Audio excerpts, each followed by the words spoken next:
देखिए कि एचआर में हमने करना क्या है, प्रोसीजर क्या होगा, लेकिन आपको मैंने पूरे एचआर की दो चीजें मैं बता दूं, ये बहुत इंपॉर्टेंट चीजें हैं। एक है प्लानिंग और एक है आपका एम्प्लॉयज के साथ रिलेशंस।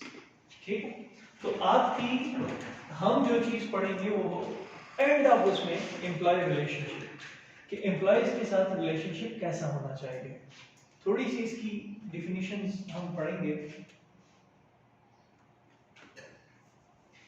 अच्छा, definitions है employee relations refer to the relationship between or among an employer and its employees. Depending on the context, this terms has both practical and theoretical application. Certain companies may have a dedicated team of maintaining and improving employees' relation, and these terms may refer to this team. In other cases, the term may refer to theories, plans, and policies designed to support employees and their interests. Regardless, of the approach implies relation are typically overseen by a company's human resource department. देखें, ये एक new technology इरा है, एक नए दौर का आगाज है, एक नए दौर का कंसेप्ट जिसमें एम्प्लॉयज के रिलेशंस पे बहुत ज्यादा तवज्जो दी जाती है। इसकी सबसे बेसिक वजह ये है कि अगर एक कंपनी में कुछ एम्प्लॉयज आपस में उनकी आपस में नहीं लगती तो जानते हैं वो किस चीज का बिगाड़ पैदा करेंगे, वो ऑर्गेनाइजेशन पॉलिटिक्स को प्रमोट करेंगे और उससे क्या होगा, ऑर्गेनाइजेशन का इंटर स्ट्रक्चर जो है वो कमजोर होना शुरू हो जाएगा और ऑर्गेनाइजेशन के काम को छोड़ के लोग एक दूसरे के पीछे लग जाएंगे, एम्प्लॉइज एक दूसरे की लेग पुलिंग में लग जाएंगे और क्या होगा, उससे प्रॉब्लम्स बढ़ेंगी। ठीक है, दूसरी बात यह है कि अगर मिसाल के तौर पे एक एम्प्लॉयर्स का और उसके एम्प्लॉइज का आपस में ताल्लुक भी ठीक नहीं है, उनकी पॉलिसियां उनको एक्सेप्टेबल नहीं है, तो वो काम तो करेंगे लेकिन किस तरीके से काम करेंगे, एक बेदगी से काम करेंगे, टाइम पास करेंगे, ओवरव्यू करेंगे और कहीं ना कहीं वो कंपनी को नुकसान भी देंगे। ठीक है, तो ये चीज का कांसेप्ट, इस थ्योरी को समझने के लिए बाकायदा तौर पे बात जो कंपनीज तो इसके लिए टीम मुकर्रर करती है कि तुमने ख्याल रखना है रिलेशनशिप पे, कि देखना है कि हमारी कौन सी पॉलिसी किसी चीज को नुकसान तो नहीं देगी, किसी एम्प्लॉइज की पर्सनल मफादात के लिए अगेंस्ट तो नहीं हो रही है, उसको वाकई कोई हर्ट तो नहीं कर रही, हमारी कोई ऐसी पॉलिसी है। जैसे मिसाल के तौर पे अब मैं आपको इसकी छोटी सी मिसाल देता हूँ। एक बंदा है, हम एक कंपनी खोलते हैं यहाँ पे पाकिस्तान में, अब ये मुसलमानों की मुल्क है, मुसलमानों का वो है, लेकिन अगर उसमें कोई क्रिश्चियन कम्युनिटी आ जाती है और लेट्स सपोज वो कहती है कि भाई हम उनका ख्याल नहीं रखते, उनको कहते हैं कि भाई आपके काम में हम वो कर रहे हैं, उन पे बर्डन डाल दिया। अब मुझे बताएं, उनकी ईस्टर आती है, उनकी क्रिसमस आती है और आप उसको छुट्टी ना दें, उसके लिए ऐसी पॉलिसी ना बने कि उनको वहां पर रिलैक्सेशन मिले, उनको सैलरीज पहले मिले, तो क्या ख्याल है, क्या ये एक एम्प्लॉयज के दरमियान रिलेशनशिप सही होगा? नहीं होगा। लेकिन अगर इसी तरह किसी मुसलमान इवेंट्स पे आ रहे, रमजान में उसकी टाइमिंग आप 5 बजे तक करें, क्या ख्याल है, उसका करना तो खत्म हो, तो रोजा रख के वो इतना उसकी प्रेशर नहीं पड़ेगा, तो क्या होगा, एम्प्लॉयज की पॉलिसी के लिए आपको जरूरी है कि आप एम्प्लॉयज का रिलेशनशिप जरूर देखें, उसका इंटरेस्ट देखें, वो जो डिजाइन कर रहा है पॉलिसी को, उस पॉलिसी को डिजाइन करने में उसके एम्प्लॉइज का सपोर्ट होना चाहिए। अगर सपोर्ट नहीं होगा तो आपकी वो पॉलिसी कामयाब नहीं होगी, और अगर चले आपने कर भी दी तो वो फिर एम्प्लॉइज उसको कामयाब होने नहीं देंगे। अक्सर ऐसा देखा गया, आप जब आप अपनी प्रैक्टिकल लाइफ में देखें, कंपनीज में ऐसा होता है, ऑर्गेनाइजेशन में ये चीज नॉर्मल है। फिर कहते हैं employees relationship concern the building of positive relationship and interactions among employers and employees. उसी बात को थोड़ा सा घुमा फिरा के बात की गई है, उसी चीज को थोड़ा सा एक मजीद एलिब्रेट किया गया। ठीक है, and a broader level help fosters a sense of community within an organisation. अच्छा, अब ये बाहर के लिए नहीं है, विद इन ऑर्गेनाइजेशंस के लिए, बाहर के लिए एम्प्लॉइज का काम उसके अपनी ऑर्गेनाइजेशन से रिलेटेड है। This could entail initiating transparent workplace communication और support the emotional, physical, psychological health of employee. अभी मैंने आपको बताया, जैसे रोजे की एक मिसाल दी मैंने कि अगर उसकी फिजिकल कंडीशन उसकी पॉलिसी के मुताबिक नहीं तो क्या वो काम कर सकेगा? इमोशनली अगर आप वो उसको कहें कि यार आप तो ईद की या क्रिसमस की छुट्टियां नहीं देते, ईस्टर की छुट्टियां नहीं देते, तो वो क्या होगा, इमोशनली वो डिसहर्ट होगा। या उसकी कोई ऐसी है डेथ की उस पे आ गई है या उसको कहीं और जाना पड़ रहा है, तो आप उसको ये चीज नहीं दे तो वो क्या करेगा? Ultimately, the goal of employees relation is to construct a positive relationship between employees and their employees that leads to an increase in employees retention, happiness and productivity. लेकिन वही बात है, एक बंदा खुश होकर काम करेगा, प्रोडक्टिविटी होगी तो क्या होगा, उसको काम करने में मजा आएगा. ठीक है, क्लियर इस चीज पे? Yes. अच्छा, अब लास्ट वन है, although employee relationship staff and policies are typically intended to be non-biased and neutral, particularly when it comes to addressing and resolving employees versus employees conflicts. Staff and policies are both ultimately responsible for protecting the interest and well-being of the company as a whole. Employees should be aware employee relations, staff and policies are not generally intended to protect employees' interest. अब एक और बात याद रखिएगा, इन पॉलिसियों को, इस चीज को कवर करने के लिए बगैर बाइस के ऊपर आपको काम करना है.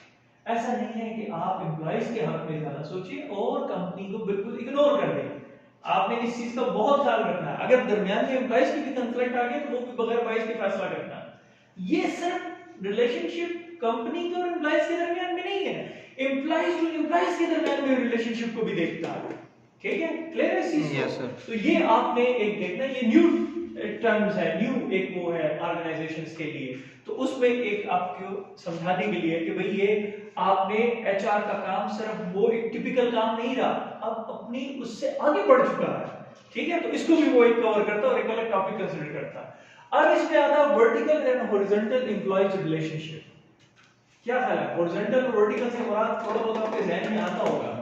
वर्टिकल से मुराद आपका ऊपर जा रहा है, मतलब हायरार्की वाइज कि डायरेक्टर का अपने असिस्टेंट के साथ, उनका अपने सुपरवाइजर्स के साथ और उनके नीचे को वर्कर्स के साथ. ठीक है, और फिर हॉरिजॉन्टल का मतलब ये है कि एक डिपार्टमेंट का दूसरे डिपार्टमेंट के डायरेक्टर्स के साथ, एक यूनिट के दूसरे यूनिट के बंदों के साथ. तो ये हॉरिजॉन्टली आ जाता है. ठीक है, you may hear the term vertical and horizontal employ relationship thrown around like dates by the lingo bar at the latest company party, but don't worry, you don't have to break your back to understand that. एक terminology है, एक terms है, एक मुहावरा है जो use किया जाता है. These terms describe the two main hierarchies in employees relationship. अब इसको एलिब्रेट किया गया है.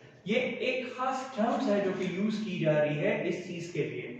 इसका मकसद क्या है? इसका मतलब जो है वो आपका ये है कि आपकी hierarchy of employee relationships है. Employee relationship issues and strategies will involve one or both of these groups. Groups के अंदर आपकी hierarchy क्या involve होती है? वही होती है vertical employees relationship. This refer to relationship between an employee and his or her superior, management, executive and administration. Clear हो गया? Yes sir. ठीक है, मैंने भी आपको सिंपल लफ्जों में समझाया है. Horizontal employees relationship, this term encompasses all same level employees. Same level पे जो बात आता है आपके एक जैसे to employees relationship including employees who are working together on a project or employees who are simply sharing a chat during break time. अब एक डिपार्टमेंट का बंदा दूसरे डिपार्टमेंट के साथ आगे दरमियान में बातचीत कर रहा है. ठीक है, फाइनेंस वाले बैठ जाते हैं भाई आपके कंप्यूटर आईटी वालों के साथ बैठ जाते हैं, आपस में गपशप लगाते हैं. अब उसका डायरेक्टर अलग होगा, उसका रिलेशन अलग होगा, इसका रिलेशन अलग होगा, लेकिन बैठे तो एक जगह है ना. तो ये आपके हॉरिजॉन्टल एम्प्लॉयज रिलेशनशिप्स में आता है. क्लियर है सर? यस. आगे सर? Yes sir. अच्छा, अब आता है 10 example of employ relationship responsibilities. ये एक 10 एग्जांपल्स मैंने उठाई हैं जिसमें आपको पॉइंट्स तरफ मैंने लिखे हैं सिंपल समझाने के लिए कि इसके एम्प्लॉयज रिलेशनशिप रिस्पांसिबिलिटी होती क्या है. One of the problem with employees relationships that it covers a huge range of topics. अब ये तो बहुत बड़ा टॉपिक है, इसमें तो हर चीज इन्वॉल्व है. आपकी ऑर्गेनाइजेशन की बेस क्या चीज है? एम्प्लॉय. अगर आपकी किसी भी ऑर्गेनाइजेशन को कंसिस्ट किया जाता है तो वो उसकी मशीनरी, उसके वर्क पे नहीं किया जाता, उसके एम्प्लॉयज की बेस पे किया जाता है. उसकी ग्रोथ देखी जाती है, उसके एम्प्लॉयज की ग्रोथ देखी जाती है, क्योंकि वो वर्किंग करेंगे तो आपकी ऑर्गेनाइजेशन पर ग्रोथ करेगी. After all anything involve employees is a big umbrella. Clear है? In order to relieve some of your confusion, here are 10 common examples of subject and issues covered by employees relationship. It is also worth noting that many of these responsibilities can be easily managed by most of today's recruiting platform if you feel like you need some technological help. ठीक है? अब क्या होता है? Encouraging employees engagement. ये भी एक relationship का जरिया है, रिस्पॉन्सिबिलिटी है उसकी कि उनको इंगेज किया जाए। इम्प्रूविंग वर्क प्लेस कम्युनिकेशन, आपस का रिलेशनशिप जो है वो वर्क प्लेस का रिलेशनशिप इंप्रूव किया जाए, अच्छे तरीके से बातचीत की जाए। सेटलिंग डिस्प्यूट एंड कंफ्लिक्ट, उनके दरमियान में दो बंदों की आपस में अक्सर देखा गया एक डिपार्टमेंट की दूसरे बंदे के साथ नहीं लगती, जरा सी बात होती है यार आप उसका को बने से खाना खा ऐसे करते हैं ना यार, ये बड़ा प्राउडली है, बड़ा वो है, मैंने कल इसको काम का बोला कि यार मेरा नेटवर्क काम नहीं कर रहा तो ये सीधे मुंह आगे इसने काम नहीं किया। तो ये चीजें जो है आपने इसको सेटलमेंट करना है, डिस्प्यूट करनी है, या तो उन बंदों को दूर रखना है या फिर उनके दरमियान में उस इख्तिलाफ की जड़ को खत्म करना है, ठीक है। Addressing sexual harassment and bullying, ये बहुत जरूरी है, आजकल के दौर में इसको सबसे ज्यादा यूज किया जाता है, स्पेशली फीमेल जहां पे काम करती हैं। मतलब आप तो जिस ऑर्गेनाइजेशन में उसमें तो सबसे ज्यादा आपको ये प्रॉब्लम्स आती होगी।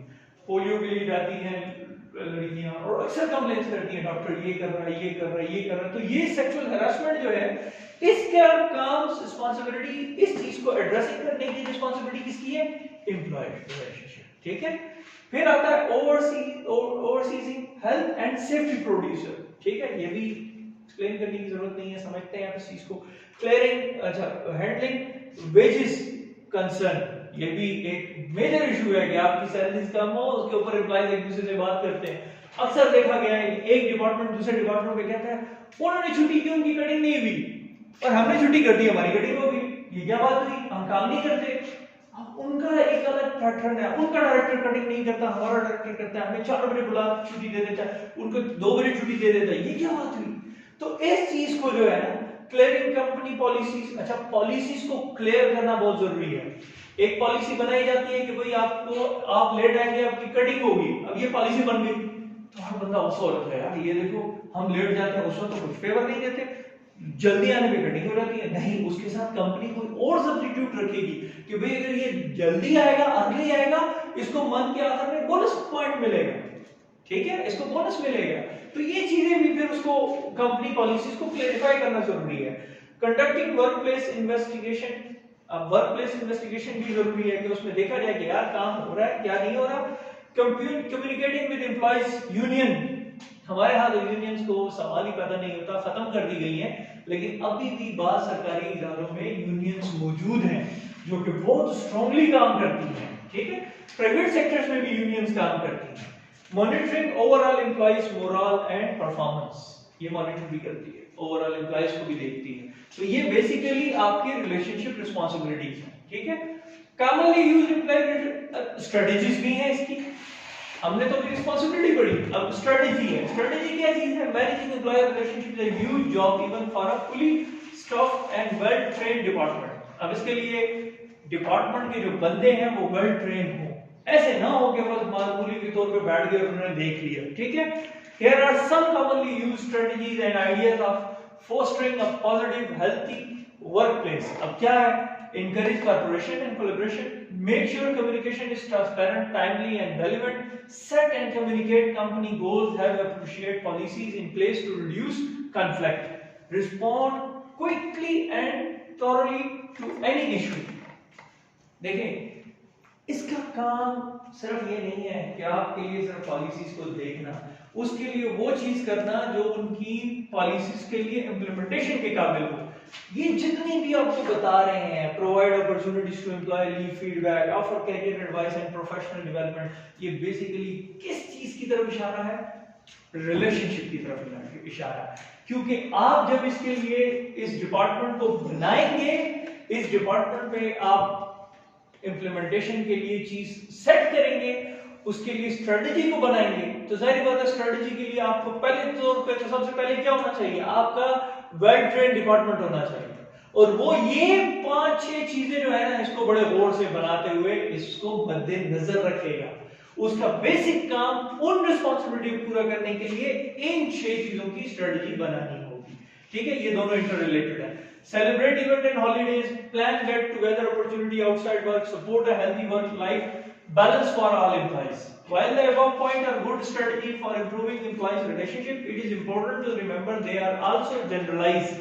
Any company with a truly successful approach toward employee relation will be customize a strategy to fit the organization.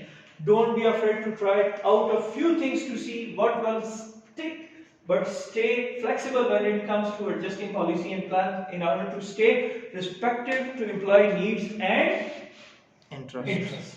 देखें, ये जितनी स्ट्रैटेजी है, ये जरूरी नहीं है कि हर कंपनी की सेम हो, आप अलग अलग भी बना सकते हैं, उनके इंटरेस्ट पे डिपेंड करता है, उन एम्प्लॉइज की नीड पे डिपेंड करता है। आप उस वर्क प्लेस को पहले बगौर मुताला करेंगे, उसको ऑब्जर्व करेंगे, उसकी प्लानिंग करेंगे, देन कहीं जहां के आप उनकी स्ट्रेटजी को डिजाइन करेंगे। ठीक है, तो ये एक थोड़ा इंपॉर्टेंट इशू है, आपने इसको जरा थोड़ा सा पढ़ लीजिएगा स्ट्रेटजीज वाले। ठीक है, सही है, आगे चलते हैं। Why employees relationship is important, जरूरत क्या है इसकी? मेरा ख्याल इतने लेक्चर से तो आपको समझ आ गई होगी कि इसकी जरूरत क्या है। ठीक है, फिर भी एक गो थ्रू जाते हैं। As its most basic and employee relation department remained important for a very simple reason. Without employees, the company could not function. मैंने अभी आपको बताया कि कंपनी का फंक्शन क्या है? एम्प्लॉय है।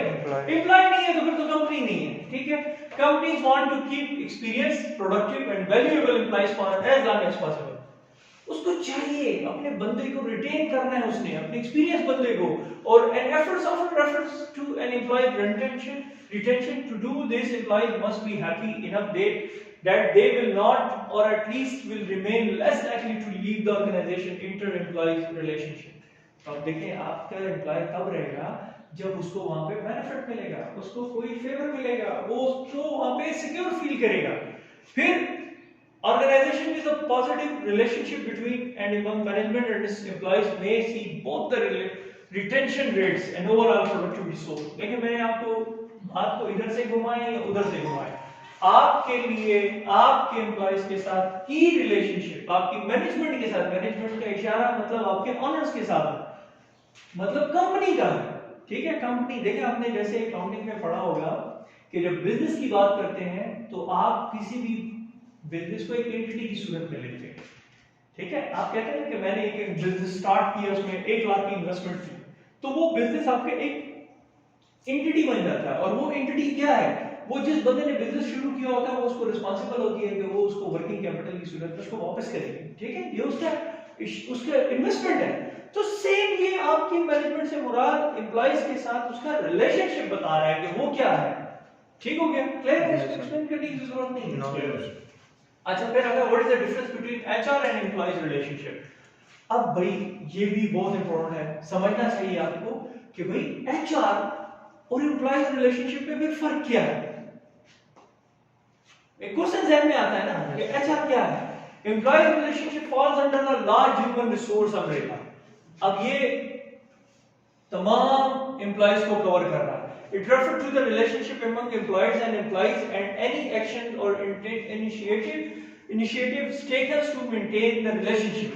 Some organizations and companies may dedicate an employees relationship team within HR. यहाँ आपको क्लियर हो गया? within HR.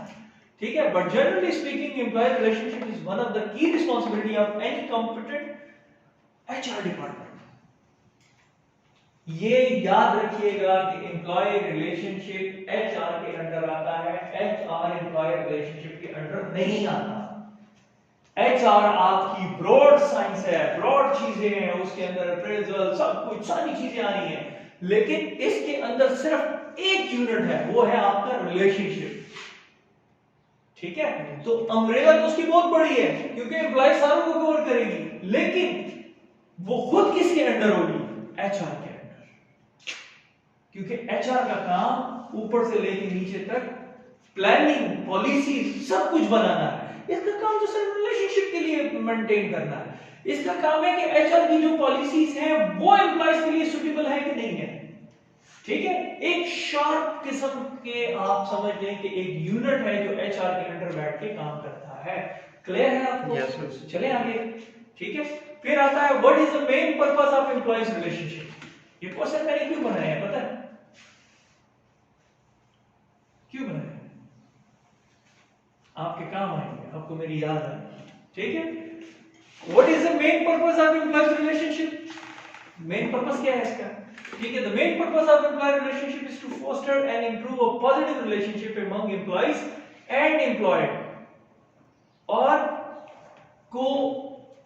co-orders co-workers work the company as a whole. This is intended to increase employee retention and productivity for the company and to encourage a sense of community. Employees relation may also help handle issue and employees are facing such as harassment in the workplace or other conflict. देखिए ये पहले मैं explain कर चुका हूँ. Yes sir. ठीक है, सिर्फ इतना है कि आपसे अगर कोई पूछे कि एम्प्लॉय रिलेशनशिप का पर्पस क्या है, तो ये तो बेसिकली आपके एम्प्लॉयज और कोवर्कर्स का आपस में रिलेशनशिप है. Yes sir. ठीक है, और कॉन्फ्लिक्ट्स को दूर करने के लिए होता है. ठीक हो गया, सही है. आगे चलते हैं. What are the example of employ relationship issue? ये हमने पहले पढ़ा. What is the main purpose? अब एग्जांपल क्या है? Examples of employer relationship issues include but are not limited to bullying, conflict, disputes, sexual and verbal harassment, attendance and wages problem, alcohol, substance abuse and internal.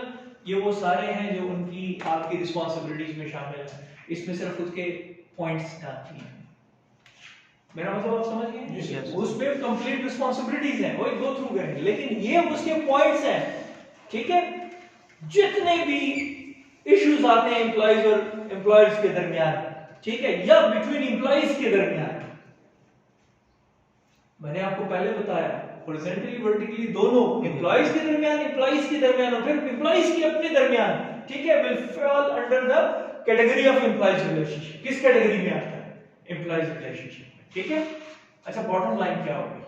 And, इसका बिल्कुल end. Employ relationships are integral aspects of any company or organization. If it want to have long term success, conflict resolution, wages, अभी long terms के लिए आपको moral उसके लिए एक infrastructure, good infrastructure बनाने के लिए, आपको distortions consequence को cover up करने के लिए जितने भी strategies हैं, positive हैं, उनके between employees और employees को उसको मौजूद करने के लिए या हेल्थी रिलेशनशिप बनाने के लिए, ये जितनी चीजें हैं वो सारी की सारी आपके लिए जरूरी है कि आपका एक गुड और हेल्थी एम्प्लॉइज रिलेशनशिप होना चाहिए. ये इसकी बॉटम लाइन. ठीक है, मतलब लुक लुभाव आप समझ लें कि एम्प्लॉय रिलेशनशिप की जरूरत क्यों है, इस वजह से है. ठीक है, क्लियर हो गया? यस. अच्छा, अब दूसरा टॉपिक है हमारा जो लास्ट वन है. इस पे अगर किसी का कोई क्वेश्चन है तो मुझसे पूछ सकता है मेरे भाई. हाँ, क्लियर है?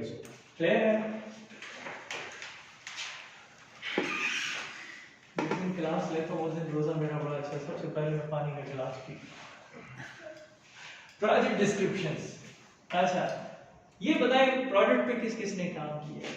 यहाँ से पहले, क्लास से पहले आपने तो किया होगा, और पता नहीं आपने भी किया नहीं किया कभी? किया है. आपने किया प्रोजेक्ट पे, मतलब दो बंदे हैं. हम आपके एक्सपीरियंस से, आप दोनों में तो किसी ने भी नहीं किया ना. हाँ, आप दोनों के एक्सपीरियंस से फायदा उठाएंगे. इस प्रेजेंटेशन में, इस टॉपिक में मैं बहुत सारी चीजें आपसे पूछूंगा. ठीक है? ठीक है सर. देखें, प्रोजेक्ट एक अलग चीज है, प्रोजेक्ट डिस्क्रिप्शन से अलग चीज है. क्या आपने ये पहले लफ्ज सुना? No sir, nothing is sir. आपने सुना है सर? No sir. अच्छा, प्रोजेक्ट क्या चीज है ये तो आपको पता होगा. जब भी एक शॉर्ट टर्म के लिए कोई चीज शुरू की जाती है उसको प्रोजेक्ट कहते हैं. ठीक है, उस प्रोजेक्ट को, ये बहुत इंपॉर्टेंट टॉपिक है, एक बात में याद रखिएगा. आप इसको लर्न कर लिया, आपको बहुत ज्यादा आसानी होगी अपने थीसिस और ये लिखने में, तो प्लीज कंसंट्रेशन जरूर दीजिएगा. ठीक है, मैंने बड़ी मेहनत की है इस चीज के ऊपर. देखिए, प्रोजेक्ट जो है ना, वो एक ऐसी चीज है कि आप किसी भी एक शॉर्ट टर्म की चीज को या किसी भी कॉम्प्रिहेंसिव एक टाइम लिमिट चीज को बनाने के लिए आप एक खास किस्म की चीज डिजाइन करते हैं, उसका टाइम फ्रेम बनाते हैं, उसके अंदर उसका बजट बनाते हैं, फिर उसको वर्क प्रोसेस को में डालते हैं, और फिर कहीं जाके आप उसको इम्प्लीमेंटेशन पॉइंट्स में लाते हैं, और एंड में जाके उसको टेस्टिंग एंड डिबगिंग और फिर कंप्लीट उसमें लेकर आते हैं. प्रोजेक्ट डिस्क्रिप्शन क्या चीज है? आपके प्रोजेक्ट को डिस्क्राइब करता है. ये वो डिस्क्रिप्शन है आपके प्रोजेक्ट की. चलिए अब पढ़ते हैं. What is project description? A project description is a document that outlines the detail of a specific project in a structured format. मेरा मतलब आप समझ गए? उस प्रोजेक्ट को जो आप ले चुके हैं या जो आप काम कर रहे हैं उसके लिए जो आपका आउटलाइन बनती है, आउटलाइन तो समझते हैं ना, आउटलाइन क्या चीज होती है।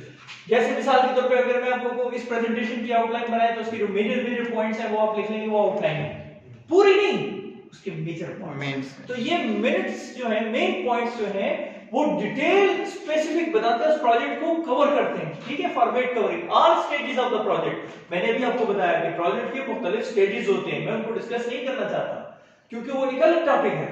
मैं सिर्फ आपको ये बता रहा हूं कि ये आपके लिए बहुत जरूरी है, कैरियर के साथ ये रिलेटेड है। बाज़ औक़ात आपको कहा जाए कि चलो आप किसी प्रोजेक्ट में काम कर रहे हैं, आप एचआर डिपार्टमेंट में काम कर रहे हैं, आपको कहा जाता है कि आप एक प्रोजेक्ट की और डिस्क्राइब करें उस प्रोजेक्ट को, तो उसके लिए आपको ये चीज आनी जरूरी है, ठीक है, ये बहुत इंपॉर्टेंट है। तो आप क्या करते हैं, उसके जितने स्टेजेस होते हैं, प्रोसेस इन्वॉल्व होता है उसमें, जो उस सब का एक फॉर्मेट बनाते हैं। खास फॉर्मेट भी होते हैं, फॉर्मेट बनते भी हैं, खुद भी बना सकते हैं। उसके लिए आप क्या करते हैं, एक आउटलाइन डिजाइन करते हैं और फिर उसको डिस्कस करते हैं। Project description is draft quite early in the project life cycle. देखिए हर प्रोजेक्ट का एक लाइफ साइकिल होता है, उस लाइफ साइकिल पे ही वो प्रोजेक्ट काम करता है, शुरू होता है और फिर खत्म हो जाता है। इसको प्रोजेक्ट लाइफ साइकिल कहा जाता है। स्टेप्स में बाद में आपको बताता हूं, ठीक है। It is a useful document that could be referred to for a quick understanding of what the project involves. मतलब मैं आप पूरा प्रोजेक्ट नहीं पढ़ सकता, इतनी बड़ी बुक है, मैं उसको कहां पढ़ूंगा, उसके अंदर हर टॉपिक को कैसे पढ़ूंगा। तो उसकी डिस्क्रिप्शन एक 4 लाइनों में बन के मेरे सामने आ जाती है, मैं उसको जल्दी से खोलता हूं, 2 पेज का प्रोजेक्ट जो पढ़ लेता हूं, मुझे उसका पूरा समझ आ जाता है कि बेसिकली प्रोजेक्ट है क्या। जैसे आप कह रहे थे ना, आप प्रेजेंटेशन, ये भी मैं पूरे टॉपिक की क्या दे रहा हूं, मैं प्रोजेक्ट डिस्क्राइब कर रहा हूं, सिंपल लफ्ज़। मैं आपको जो ये चीज पढ़ा रहा हूं, प्रोजेक्ट डिस्क्रिप्शन, बेसिकली क्या है, ये उस टॉपिक का आउटलाइन है जो मैं एक फॉर्मेट के तहत आपको बताने जा रहा हूं, ठीक है। सही हो गया, क्लियर है इस पे, that what is aim to accomplish and how it shall be accomplished. As a project manager, creating this document will be one of your key responsibility early in the project. Clear है sir आपको? Yes. ठीक है, कोई question है तो पूछिए। अच्छा आगे चलते हैं, प्रोजेक्ट मैनेजमेंट प्रोसेस। अब वो क्या था, प्रोजेक्ट डिस्क्रिप्शन, और ये क्या है, मैनेजमेंट। फर्क है। मैनेजमेंट प्रोसेस क्या है, आपका डिस्क्रिप्शन की बात नहीं कर रहा, मैं मैनेजमेंट प्रोसेस की बात कर रहा हूं, थोड़ा सा समझिए इसको। Project management is a process of using knowledge, methods and tool to complete project successfully. अब आपका जो प्रोजेक्ट सक्सेसफुली कंप्लीट करना काम किसका है, प्रोजेक्ट मैनेजमेंट का काम है। इसके अंदर वो सारे बंदे इन्वॉल्व होते हैं जो प्रोजेक्ट पे काम कर रहे होते हैं, जिसकी रिस्पांसिबिलिटी इस प्रोजेक्ट को कंप्लीट करने की होती है। Many companies use project management process in various industries including technology, construction and manufacturing. There are typical specific phase in the project management process which may includes, अब मैंने थोड़ा सा इसको एलिब्रेट किया था कि आपको प्रोजेक्ट डिस्क्रिप्शन में आसानी हो, ठीक है। अब क्या क्या है project description and it's important, ठीक है। अब इसमें क्या होता है, प्रोजेक्ट डिस्क्रिप्शन और इट्स इंपॉर्टेंस क्या है, the document explain a project objectives and it's essential qualities, ठीक है। अब प्रोजेक्ट डिस्क्रिप्शन और उसकी इंपॉर्टेंस में पहला उसके डॉक्यूमेंट्स एक्सप्लेन करता है किस चीज को, उसके ऑब्जेक्टिव को, उसकी एसेंशियल क्वालिटीज को। Think of it as a evaluator pitch that focuses on what and why without delving into how. You typically draft a project description early on during the project initiating phase of the project management life cycle. The project management often writes the project description. Project manager का काम क्या है, इसको right करना। ये initial phase पे लिखा जाता है, इसमें वो सारी चीजें, पहली बात है जब प्रोजेक्ट आप रखते हैं कि मैंने ये प्रोजेक्ट कर रहा हूँ, इस पे काम कर रहा हूँ, तो प्रोजेक्ट के इनिशियल फेज पे प्रोजेक्ट मैनेजर जो है वो पूरे को पूरी एक समरी बना के रख देता है।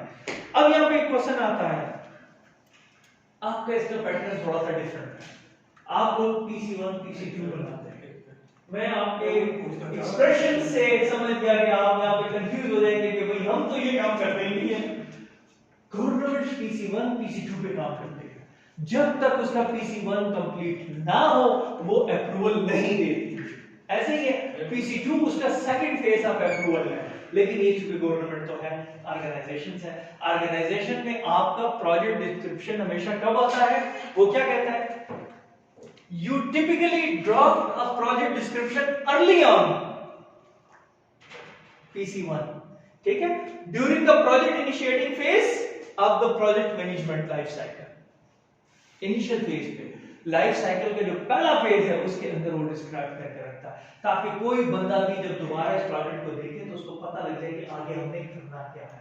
प्रोजेक्ट अप्रूवल तो एक अलग है, उसके लिए आप पहले बजट भी बनाएंगे, प्रोजेक्ट के लिए प्रपोजल बनाएंगे, वो अप्रूव होगा, वो पीसी 1 है। सर ये प्रोजेक्ट डिस्क्रिप्शन में मैं उसको राइट करना, ये एक्सप्लेन प्रोजेक्ट डिस्क्रिप्शन एक किस्म का कॉन्सेप्ट नोट है, यदि concept note is totally different from project description. Different है, एक उसमें भी वही चीज हमको बता रहे थे। नहीं उसमें डिटेल आती है, उसमें बजट भी आता है, उसके अंदर हर चीज आती है। इसके अंदर बजट नहीं है, इसके अंदर सिर्फ आउटलाइंस है, उसको एक शॉर्ट व्यू दी जाती है, उसमें कॉम्प्रिहेंसिव चीजें शामिल की जाती है कि स्टेप्स लिख दिए जाते हैं कि पहले फेज में ये होगा, दूसरे में ये होगा, तीसरे में ये होगा, और फिर आपका जो एवेल्युएटर होता है, जो मैनेजर होता है प्रोजेक्ट का, वो विजिलेटर्स होते हैं, वो उसको चेक करते हैं कि आया ये वाकई ये इन्वॉल्व स्टेप्स हो रहे हैं कि नहीं हो रहे। इसके अंदर तो वो जरूरत ही नहीं है, ये तो एक किस्म को आप प्रोजेक्ट डिस्क्राइब करना, रिपोर्ट राइटिंग से रिलेटेड है, ठीक है, ये एक अलग चीज है। क्लियर है? क्वेश्चन आपका क्लियर हो गया? ठीक है सर, इसका एग्जांपल है सर आगे। यार मैंने एग्जांपल डाउनलोड नहीं की, लेकिन मैं आपको एग्जांपल दे सकता हूं, एग्जांपल मैं आपको दे सकता हूं, ठीक है। अच्छा, what is the importance of project management?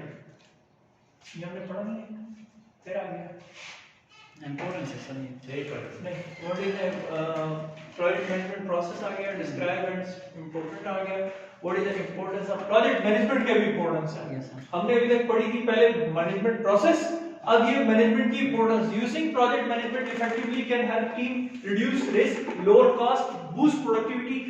If you're interested in leading or working on a project team, understanding the importance of project management can help you accomplish your task and achieve project goals. अब जाहिर बात है वो investment थी, अब उसकी importance क्या है, उस गोल को अचीव करने की जो प्रोसेस है उसके लिए जरूरी है, ठीक है। आगे चलते हैं, key criteria, the following are the criteria that you need to keep in mind while drafting your project description.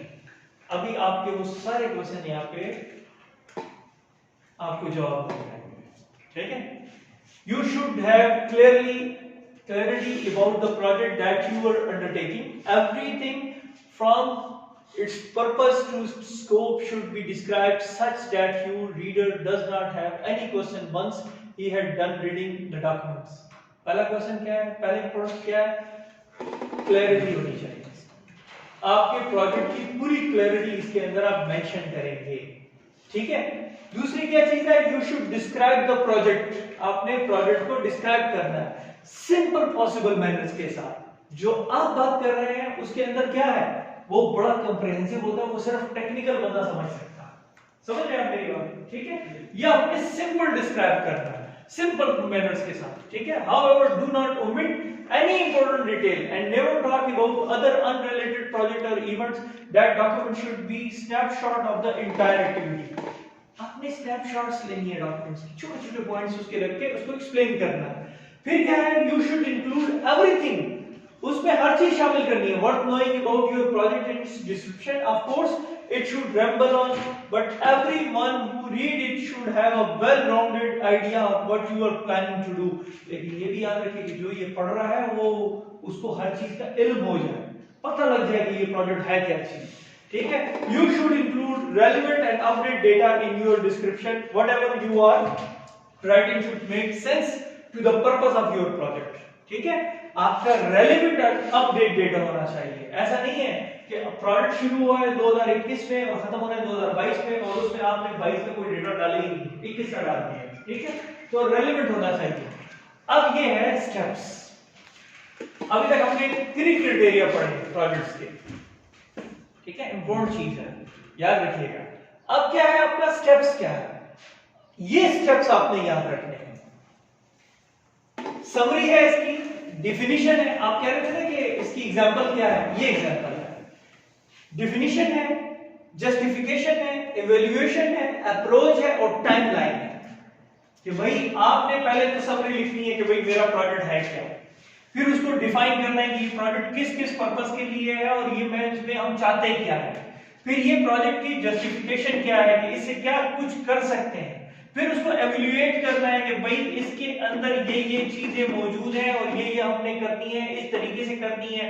फिर अप्रोच कि हमने किस अप्रोच के तहत इसको कंप्लीट करना और कैसे कैसे आगे जाना है, और आखिर में उसका टाइमलाइन कि भाई कितने अरसे में ये कवर अप होगा। ये 6 स्टेप्स हैं आपके किसी भी प्रोजेक्ट डिस्क्रिप्शन के। ठीक हो गया? आगे चलते हैं। अब इन स्टेप्स को डिफाइन किया है जो मैंने आपको बताया। ठीक है, इसमें समरी है। As the name suggest this section should be simple and short. ठीक है, you should outline the way. ये वही 4 चीजें हैं। देखें मैंने अभी ये जो चीज आपको बताई है ना, इसी को थोड़ा सा नेम दे दिया गया ताकि आपको समझ आ जाए। ठीक है, इसीलिए मैंने कहा वो बहुत इंपॉर्टेंट है, उसको समझ जाए आपको सारा समझ आ गया। डिफिनीशन है, इसमें आपको पता है, मैंने पहले बताया कि इसमें आप प्रोजेक्ट को फर्स्ट प्लेस क्या है। फर्स्ट प्लेस उसका क्या है? There are organizational pain points what you are trying to relieve. क्या करना है, क्या नहीं करना, किस तरीके से करना है, उसके अंदर उसकी अपॉर्चुनिटीज क्या, सारी चीजें आपने इसकी डिफिनीशंस में एक्सप्लेन करनी है। ठीक है, इसमें आपने पर्पस भी एक्सप्लेन करना है। बेसिकली इसका पर्पस क्या है भाई, प्रोजेक्ट का पर्पस क्या है, ये उसकी डिफिनीशन है। फिर आता है justification. In this description of your project this is the section your top stakeholder will be looking for. अब ये देखें, हर प्रोजेक्ट के कुछ चीजें होती हैं जो स्टेप्स मुख्तलिफ लोग मुख्तलिफ देखते हैं। मैं देखूंगा अपने लेवल पे देखूंगा, ये देखेगा अपने लेवल पे देखेगा, वो अपने लेवल पे। अगर मैं फाइनेंस का बंदा हूं तो प्रोजेक्ट को मैं जब उठाऊंगा तो मैं उसका फाइनेंशियल एस्पेक्ट देखूंगा कि यार इसकी पोजीशन क्या है।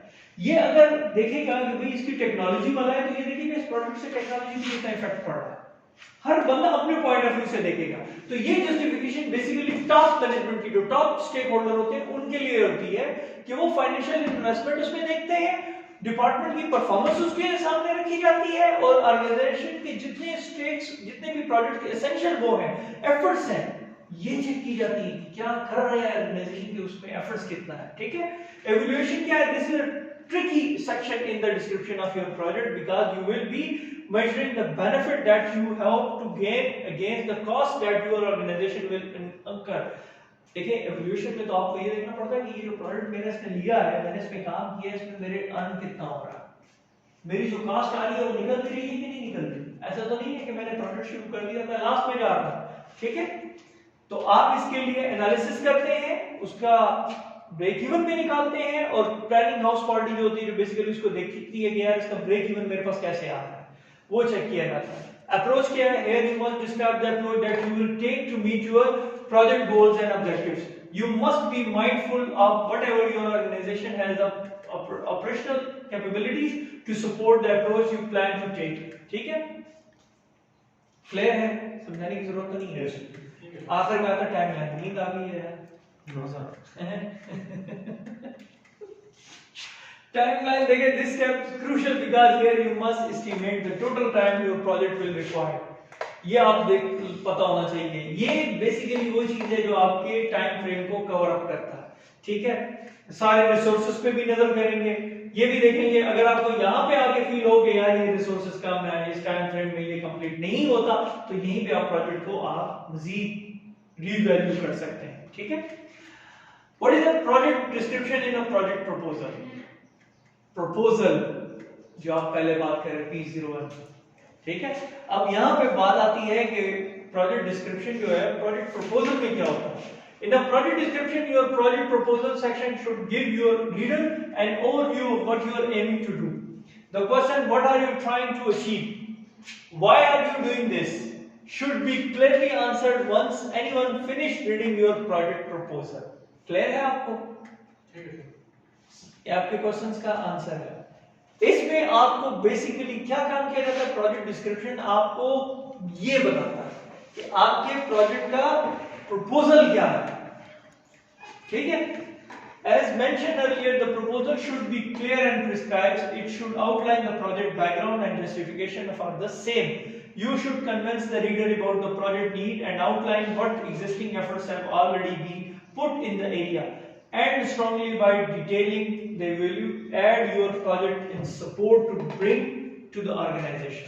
मैं आपको एक बात बता दूं, ऑर्गेनाइजेशन में HR डिपार्टमेंट में इसका पर्पस क्या है प्रोजेक्ट डिस्क्रिप्शंस का। जब भी कोई HR पॉलिसी बनाई जाती है तो वो HR डिपार्टमेंट के हवाले की जाती है। तो HR प्लानिंग जब वो करते हैं, जब पॉलिसी बनाते हैं, तो उसके लिए वो क्या करते हैं, प्लानिंग करते हैं। प्लानिंग करने के लिए उनको क्या करना पड़ता है, वो प्रोजेक्ट के लेवल पे लेते हैं कि हमने इस चीज को एज अ प्रोजेक्ट यूज करना है, तो उसके लिए वो क्या करते हैं, वो ये काम करते हैं, प्रोजेक्ट डिस्क्रिप्शन करते हैं। इसीलिए ये जरूरी चीज है, ठीक है। आगे चले, what is the project description in a thesis. आप थीसिस भी लिखते हैं, थीसिस लिखा रहता है। Yes, sir. थीसिस में एक चीज होती है जिसको हम शुरू में प्रपोजल कहते हैं, इसमें और उसमें फर्क क्या है। In the thesis, your project description section is something that you write with the help of your supervisor or guides. ठीक है, even in the thesis, your project description should answer roughly the same question we talked about in the last paragraph. देखें, आपको जब आप thesis लिखते हैं, तो उसमें आपने कोई प्रोजेक्ट उठाया होता है। जैसे मिसाल के तौर पे मेरा thesis था कि भाई attitude and perception of non-Muslim toward Islamic banking, तो मैंने इसके लिए क्वेश्चन आंसर और एक पूरा एक चार्ट बनाया था कि भाई मैं क्वेश्चंस करता, फिर उसको मैंने पूरा एक ग्राफ बनाया। इंशाल्लाह जब आप करेंगे, अल्लाह करे विश बेस्ट ऑफ लक, आप थीसिस लिखेंगे तो उसके अंदर ये सारी चीजें जब आपको करनी पड़ेगी, तो रिसर्च में ये सारी चीजें आती हैं। तो उसमें आप, मेरा जो प्रोजेक्ट था उसके लिए मैंने क्या किया था, मैंने प्रोजेक्ट डिस्क्रिप्शंस का थोड़ी बहुत एक पैराग्राफ मेंशन किया था, ये उसकी बात कर रहा है। ठीक है, एक्सप्लेन करने की जरूरत है? हाँ ठीक है सर। मैंने आपके लिए सिंपलीफाई एक चीज बनाई है जो मुझे मिली एक बड़ी जबरदस्त जगह से, और मैंने उसको प्रिंट शॉट करके मैंने कहा आपके इसमें डाल दूं। ये आपका एक कंप्लीट प्रोजेक्ट डिस्क्रिप्शंस का एक, समझ लें कि आप डॉक्यूमेंटेशन है, प्रोजेक्ट डॉक्यूमेंटेशन है। ये एक कॉम्प्रिहेंसिव प्रोजेक्ट डॉक्यूमेंटेशन है जिसमें प्रोजेक्ट का स्टार्ट और एंड है, ठीक है। ये आपको एक प्रोजेक्ट डॉक्यूमेंटेशन के तौर पे समझने में मदद देता है। पहला आता है प्लानिंग स्टेज, इसमें स्टेक होल्डर होते हैं, यूजर होते हैं, डेवलपर होते हैं और एक्स डिजाइनर होते हैं, जिसको डिजाइनर्स कहा जाता है, जो डिजाइन करते हैं। इसमें दो चीजें होती है, high level requirement and design document, low level requirement and design document, या हाई होगा या लो होगा, ठीक है। होता क्या है, इसमें डिफिनीशंस आती है, what the product, how it should look and work setting. ये बेसिकली एक खास प्रोडक्ट को बनाने के लिए जो प्रोडक्ट बनाया जाता है, मैंने उसका एक डॉक्यूमेंटेशन उठाया है आपको सब समझाने के लिए, ठीक है। अब इसमें आपका डिफिनीशन आ गया, फिर आपका formulating, testing and standard task flow जितना भी आता है, इसमें डॉक्यूमेंटेशन और टेस्टिंग रिजल्ट तमाम इसमें आ जाती है। उसके अंदर आता है test plan and standard test document, दो चीजें आती हैं, इसको कहते हैं क्वालिटी एश्योरेंस स्टेज। तीसरा स्टेज आपका आता है जिसमें instruction for product maintenance, installation and usage आ जाती है। इसमें क्या आता है, system documents and user guides, installation guide, और ये आता है यूजर डॉक्यूमेंट जो आपके यूजर्स के लिए होती है। और आखिर में क्या होता है, रिलीज कर दिया जाता है फाइनल रिपोर्ट। ये बेसिकली एक एक्स्ट्रा जनरल चीज थी जो मेरे सामने मुझे अच्छी लगी, तो मैंने कहा चलिए आपके लिए एक ऑप्शन दे, आप इसको देख लीजिएगा, ठीक है। तो फाइनल मैंने इसे रखा कि एक जर्नल वो है, ऐसे आपसे टॉपिक से रिलेटेड नहीं है, एक ओवरव्यू, एक चीज मुझे अच्छी लगी तो मैंने सिर्फ आपके लिए रखी है, ठीक है। और ये था हमारा प्रोजेक्ट डिस्क्रिप्शंस का। Thank you so much. किसी का